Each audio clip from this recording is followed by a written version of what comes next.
Welcome back to another GLO. Today we're going to be looking at laws in society. To begin with, we're going to be looking at rules and laws. Then we're going to be looking at criminal and civil laws and how these are made in society. Law consists of rules that establish modes of behaviours and principles. However, not all rules are laws. As members of the community, we're subject to a range of rules that are non-legal and legal, which determine our relationship with other people in society. Not all the rules that govern our actions have the same effect, nor the same importance or the similar repercussions to each other. Not all rules are legal. Groups within society have rules to basically set out how they interact and to establish the rights and responsibilities of those people within the groups. They're called non-legal rules and basically reduce conflict and issues within that particular group. So for instance, if you're in a local club for a hobby, you may have rules that set out expectations and responsibilities for you as a member in that group. Those rules are not actually enshrined in law. They are non-legal. They're established by the norms or the rules within that particular group. So in our families, we have rules of behaviours that are set out the individual rights and responsibilities of each member of the family. In a family, the rules are clearly communicated, but they're probably not written down. However, if you look at, say, a sporting club or a school, those rules are actually written down and they need them to function. They're formally stated as opposed to the informal functions or forms that we might see in families. The rules provide us with a guide to interaction with members of our group. The rules will actually change from group to group. You can't be made to actually join that particular group, and therefore they can't force you to actually follow those rules.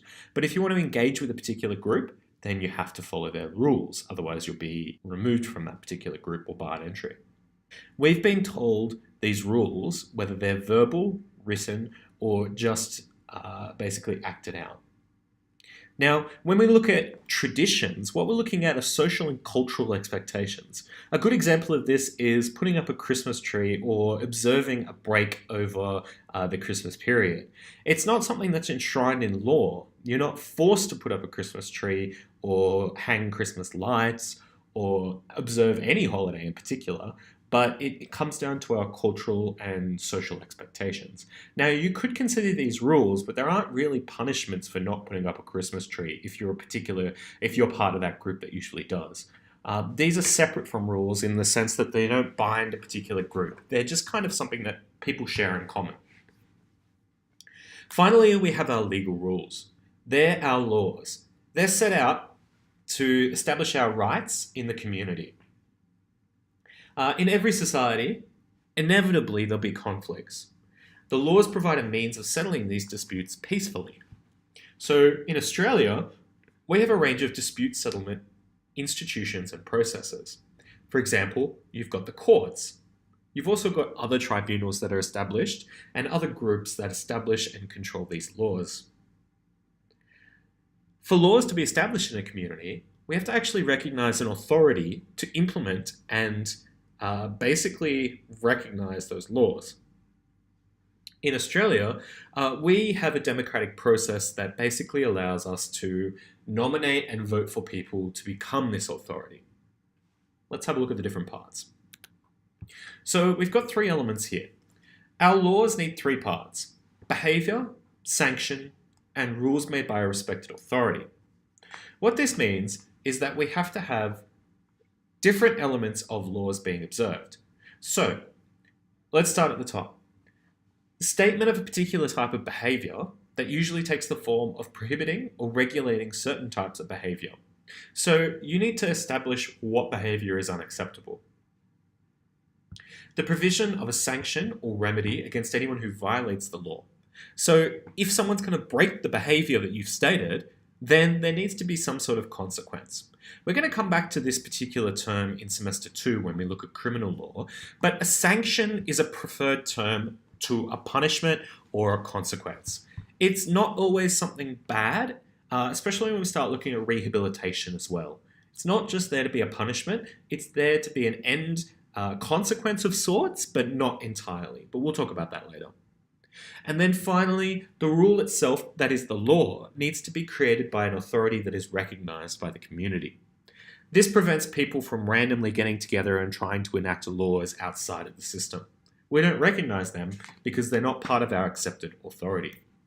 There are two types of laws or sources of laws in Australia. We've got one which is called statute law. As you can read here, this is created by Parliament. We'll be talking about this either using the term statute law or legislation, as is more commonly known. Finally, the courts themselves can create judge-made law. What this means is that when cases are going on, they go back to statute law and interpret it as it would apply to the case in front of them. Or they can do it through the declaration of common law. Essentially, this means that the judges are interpreting laws as it applies to the unique situation of the case presented in front of them. This is good because laws cannot cover every possible outcome or context or situation when they're created by the Parliament in statute law. So we trust our judges to make this on our behalf. Let's look at criminal law and civil law. All law is split into these two sections. We've got criminal law, which looks against crimes, and civil law that looks against country or the state.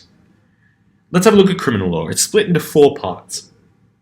Generally, this is behaviour that's disruptive to society as a whole, whereas civil law is disruptive to a particular person or group of persons, small group of persons. We've got 4 elements here. We've got crimes against the person, against property, against morality, and against the legal system.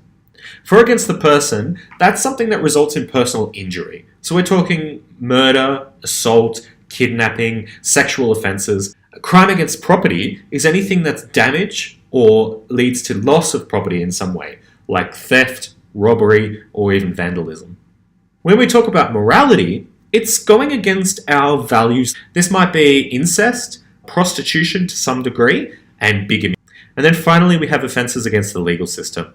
That's the legal system making sure that people basically don't mess with the legal system itself, stopping people who are responsible, like responsible citizens, from engaging in the administration of justice. So what we see under this is something like perjury or failing to appear for jury service. Let's have a look at civil law now. We have civil law broken into 4 torts. The tort of negligence is basically where people have to have reasonable care to look after others, and they do not actually meet that standard of care. The tort of nuisance is interfering with someone else's enjoyment of their rights. So it might be playing music that's overwhelmingly loud at 3 a.m. in the morning in suburbia. The tort of defamation is damaging the good name or the reputation of someone else or something else through false or misleading statements. So basically you're lying about people to damage their reputation. And finally, you've got the tort of trespass, which is physically interfering with another person, their goods or their land. You know about laws now. What I want you to do is just pause this video and brainstorm why we might need laws. Can you list as many as you can? Alright, welcome back. Why do we need laws? Well, maybe you came up with some of these reasons. Basically, a law allows us as a society, as individuals as well, to live peacefully together. We work towards meeting our needs for the benefit of all of the community. This is called social cohesion. We'll talk about that in a second. What we have here is 4 reasons for why laws are necessary in our society. We want people to have an understanding of what behaviour is accepted in society. That is expected behaviour. We don't murder each other, we don't steal off each other, and there'll be some sort of punishment or a sanction, as we're going to prefer to call them, on those who violate this. Resolving disputes. Hopefully, we want to get a peaceful dispute resolution as a result of the law being applied.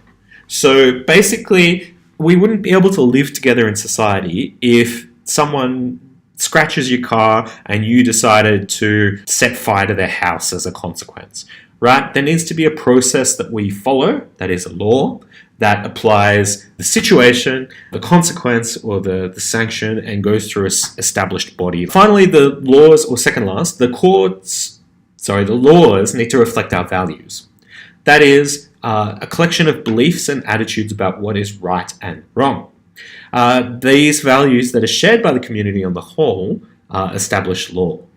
So throughout history, we see a lot of religious beliefs influencing laws, but Australia is quite unique in the sense that we're quite a melting pot. So a lot of what we look at in law comes from a lot of different voices and a lot of different contexts and cultures, which is really good for our nation. And then finally, the law itself needs to be able to provide for the changing needs of the community. What we're going to have a look at now is balancing the interests of individuals. So we talked about social contract before briefly.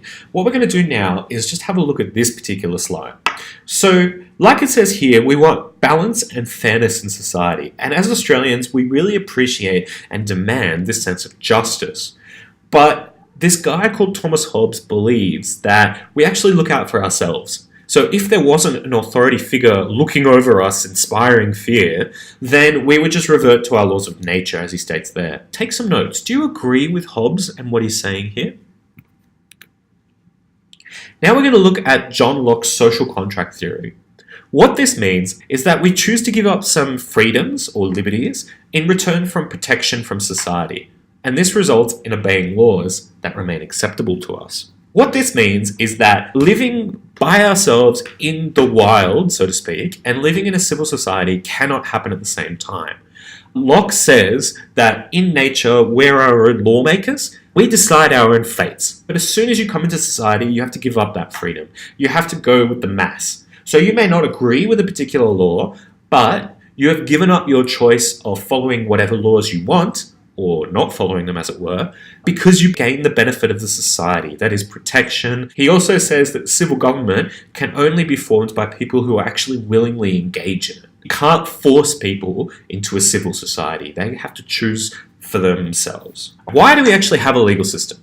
Well, we need to maintain that social cohesion. We all need to be together, working together without major issues and concerns happening, without fear of physical harm or otherwise. The legal system needs to reflect and remind society of our values. As we talked about before, they represent our values, but the law is there to remind everybody of what's right and wrong as well. The law is there to protect the rights of the citizens and to make sure that everybody has those rights that are outlined in the UN Declaration of Human Rights as well. And finally, it's there to solve the disputes. As we talked about before, it needs to have a just and balanced approach to all cases, regardless of the individuals involved.